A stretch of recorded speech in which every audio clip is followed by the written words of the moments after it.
i7 ગુજરાતનો અવાજ। નમસ્કાર દર્શક મિત્રો, i7 ન્યૂઝ ગુજરાતીની સાથે હું છું આપની સાથે પાયલ બામભણિયા। તો જોઈએ આજના મહત્વના સમાચાર।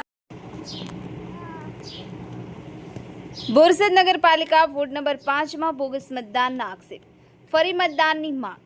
બોરસદ નગરપાલિકાના વોર્ડ નંબર 5માં બોગસ મતદાન થયાના ગંભીર આક્ષેપ ઉઠ્યા છે। સ્થાનિક સ્તરે એવી ચર્ચા છે કે વિદેશમાં વસતા મતદારો તેમજ મૃત્યુ પામેલા વ્યક્તિઓના નામે પણ મતદાન થયાનું કહેવામાં આવી રહ્યું છે। આ મુદ્દાને લઈને પ્રજાજનો અને રાજકીય આગેવાનોમાં ભારે રોષ ફેલાયો છે। સમગ્ર મામલે પારદર્શક તપાસ કરવાની સાથે વોર્ડમાં ફરીથી મતદાન કરાવવા માટે રજૂઆત કરવામાં આવી છે।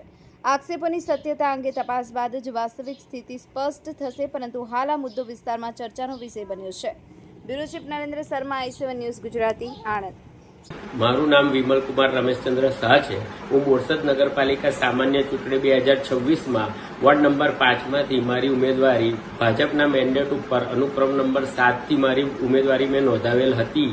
તેમાં ચૂંટણીમાં થયેલી અમુક ગેરરીતિઓ મારી સામે આવેલી હોય મેં પ્રાંત કલેક્ટરશ્રી અને ચૂંટણી અધિકારી સાહેબને લેખિતમાં અરજી કરી છે।